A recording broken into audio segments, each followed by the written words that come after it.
दिल्ली में election campaign तेज हुआ। BJP ने केंद्र सरकार के मंत्रियों की ड्यूटी चुनाव में लगाई। हर मंत्री को 3-3 सीटों की जिम्मेदारी दी गई है। बीजेपी शासित राज्यों के मुख्यमंत्री भी दिल्ली में कैंपेन करेंगे। अब मैं ये पूछना चाहता हूं, दिल्ली में हमारी हाफ गवर्नमेंट है, आधी सरकार है, बाकी आधी सरकार इनकी है, बीजेपी वालों की। बीजेपी की आधी गवर्नमेंट ने क्या करा 10 साल के अंदर, मेरे को बता दो। एक काम बता दो जो बीजेपी वालों ने करा 10 साल में। एक काम बता दो जो बीजेपी वालों ने 10 साल में करा। पूरे दिल्ली का बेड़ा गर्क कर दिया इन बीजेपी वालों को। एक ही काम दिया था कानून, अब ये कह रहे पूरी दिल्ली दे दो। कैसे दे दे तुमको पूरी दिल्ली? इन्होंने 10 साल में कोई काम नहीं किया। अब इनसे पूछते हैं आगे क्या करोगे, तो ये बस मेरे को गालियां देते हैं। केजरीवाल भ्रष्ट है। इनसे पूछा तुम्हारा सीएम कौन है? केजरीवाल कमीना है।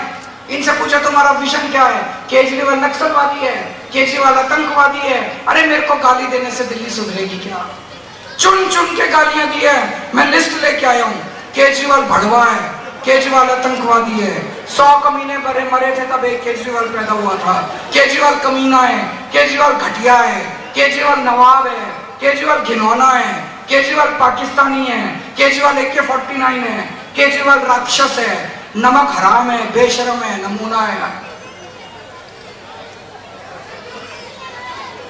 ये बीजेपी का मैनिफेस्टो है। उनसे पूछा जी 5 साल क्या करोगे, बोले जी चुन चुन के गालियां देंगे केजरीवाल को।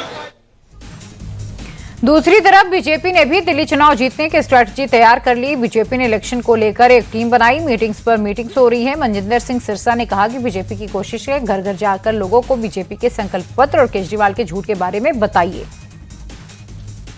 हम 52 सीटें लोकसभा में जीते थे, उन सीटों पे हमारी अच्छी जीत बरकरार है, लेकिन पार्टी का टारगेट है कि जो टफ फाइट में है, हमने हर हालत में 60 सीटों का टारगेट पार करना है। वो डलवानी है। डलवाने के लिए कार्यकर्ताओं को बूथ पे लेके आना है और टारगेट बनाना है कि हमने 60 सीटों को पार लेके जाना है। दिल्ली में देश के गृह मंत्री अमित शाह जी की रैली होंगी, योगी आदित्यनाथ जी की रैली होंगी, बड़े नेताओं की सबकी रैलियां होंगी और प्रधानमंत्री जी का संवाद भी होगा। और ये सारी चीजें जो हैं ये लगातार अगले 10 दिनों में तेजी से होंगी और एक कारपेट बम्बार्डमेंट भी नीचे भी हमारे कार्यकर्ता, हमारे बूथ तक के कार्यकर्ता भी घर घर जाके जो खास तौर पर नारी समृद्धि योजना है 2500 की, उसकी जानकारी देंगे। इसे तय किया गया। योगी आदित्यनाथ के कैंपेन का शेड्यूल जारी होते ही दूसरी पार्टियों में हलचल हो गई है। महाराष्ट्र हरियाणा के असेंबली इलेक्शन में योगी बटोगे तो कटोगे वाले नारे ने बड़ा असर डाला था। दिल्ली में योगी के तेवर वही होंगे, इसीलिए कांग्रेस नेता सलमान खुर्शीद ने कहा कि योगी हिंदू वोट को साधने दिल्ली आ रहे हैं, लेकिन वो अपना काम करेंगे और कांग्रेस अपना काम करेगी। वो अपनी कोशिश करेंगे, हम अपनी कोशिश करेंगे। कोई बांटने की कोशिश करेगा, कोई जोड़ने की कोशिश करेगा। हम ये मानते हैं कि जोड़ने की कोशिश जो होती है वो बांटने की कोशिश से कहीं ज्यादा मजबूत होती है। हालांकि बीजेपी के नेताओं का कहना है कि दिल्ली में कांग्रेस लड़ाई में है ही नहीं, मुकाबला तो केजरीवाल से है। केजरीवाल ने प्रधानमंत्री को चिट्ठी लिखकर सफाई कर्मचारियों के लिए पक्के घर बनवाने के लिए जमीन की मांग की थी। इस पर दिल्ली बीजेपी के अध्यक्ष वीरेंद्र सचदेवा कैमरों के साथ बवाना के उन फ्लैट्स को देखने पहुंच गए तो शीला दीक्षित सरकार ने राजीव रतन आवास योजना के तहत बनवाए थे, लेकिन अब तक दिल्ली के गरीब लोगों को नहीं मिल पाए। घोघा, बवाना, नरेला, यहाँ 50,000 से ज्यादा फ्लैट, जिसमें केंद्र सरकार का 60% से ज़्यादा पैसा लगा हुआ है।